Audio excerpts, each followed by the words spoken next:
Deep under the crumpled ridgelines of eastern Utah, the caverns of Blind Frog Ranch breathe like a living animal, exhaling cold drafts, swallowing light, and echoing with the muffled pulse of something ancient and restless.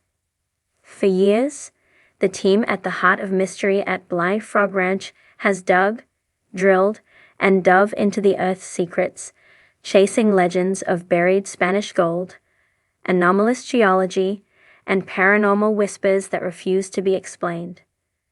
But this season, Chad Ollinger and geologist Eric Drummond stumble across something stranger, and far more alarming than anyone expected: radioactive bats.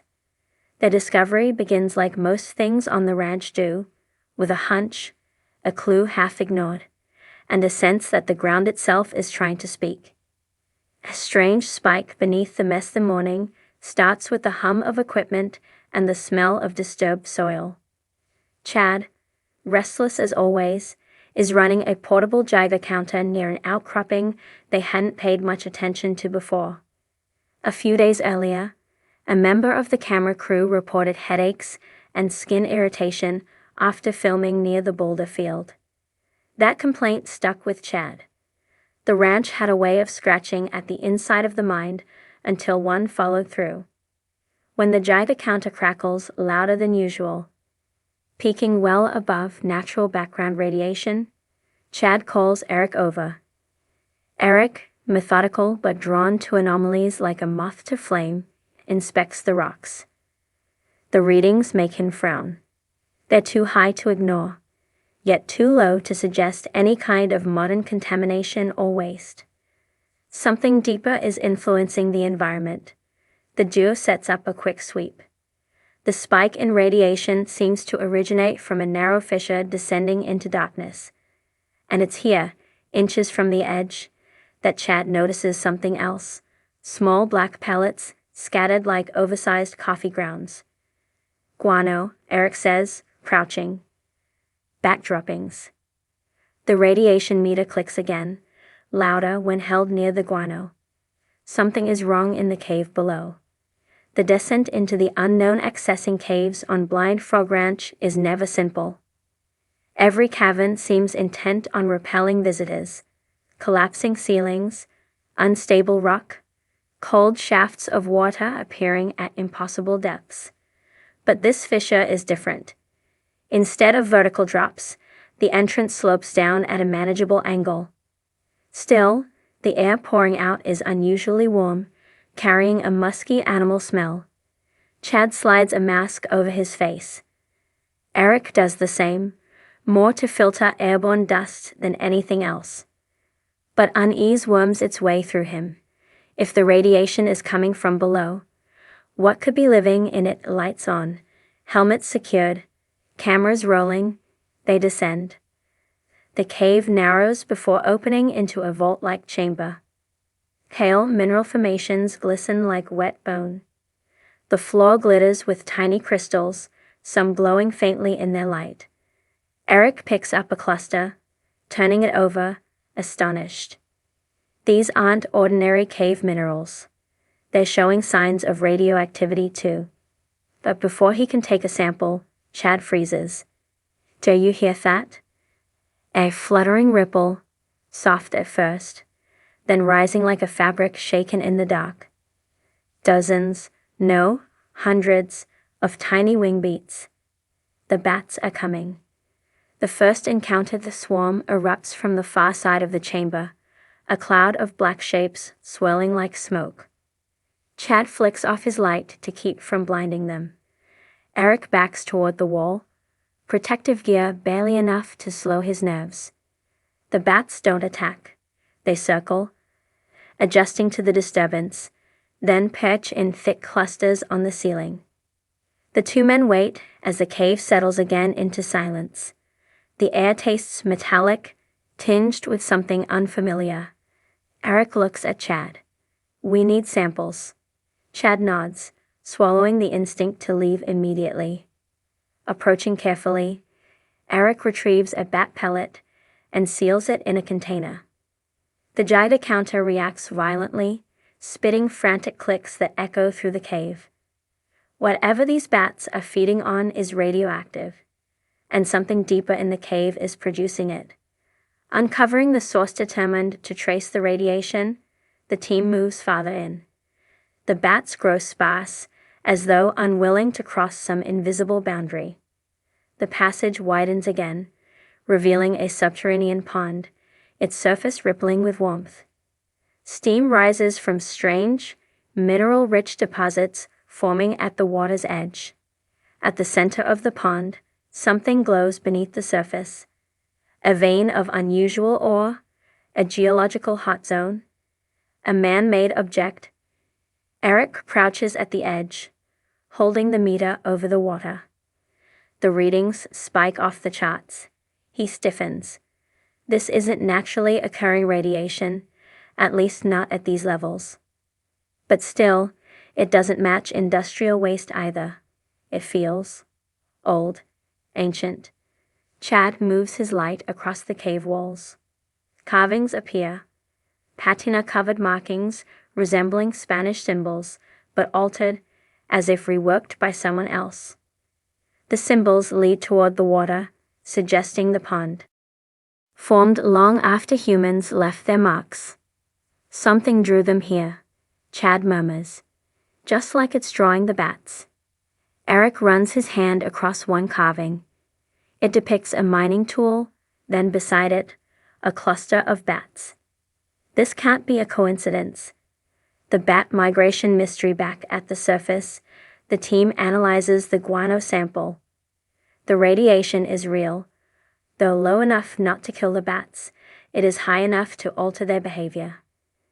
Bats are highly sensitive to magnetic fields, and radiation, in unusual concentrations, can create electromagnetic anomalies that confuse their navigation.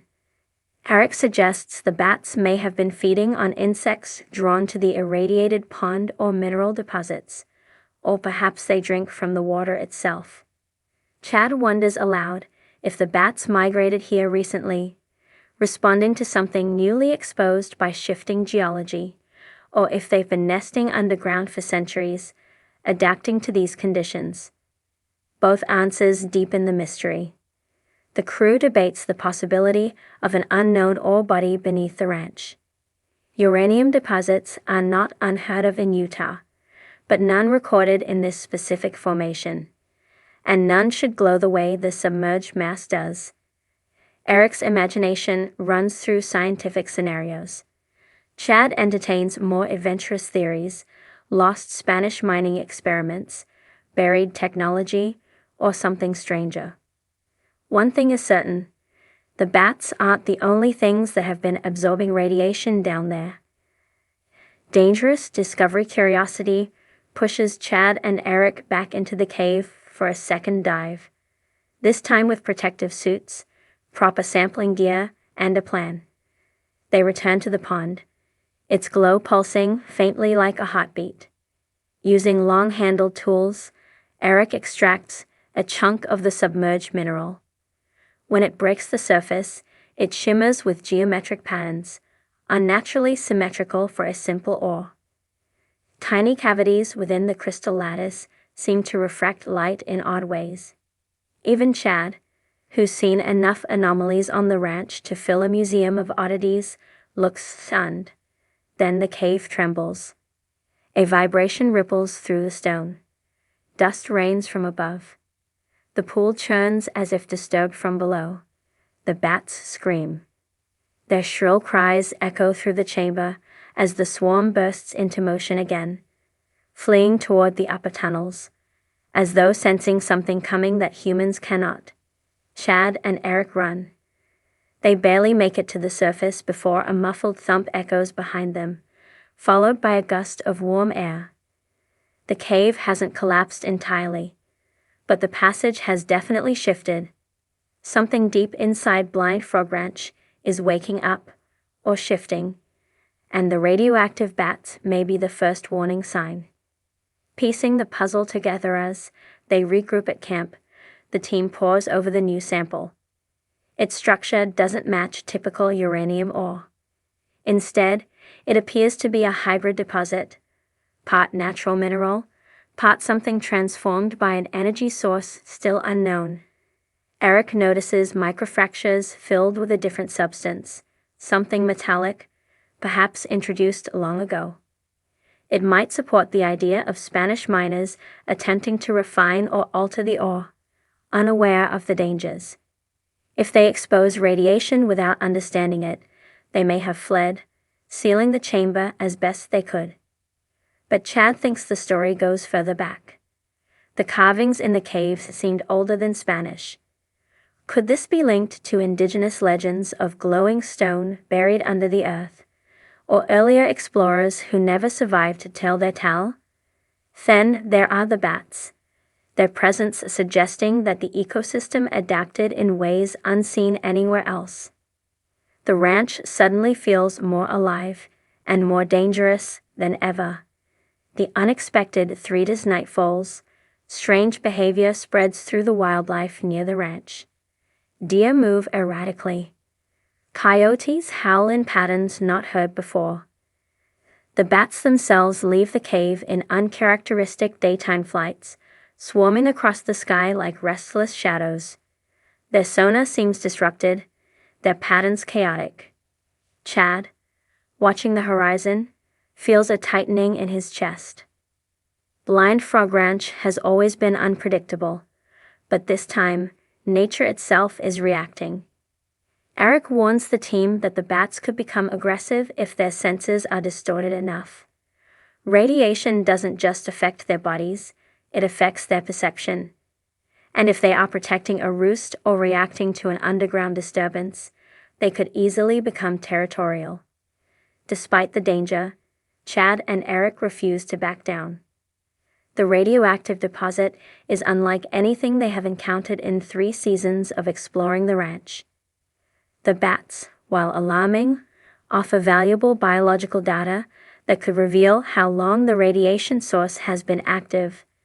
They plan a third dive, this time with LiDAR mapping, protective barriers, and specialists on standby.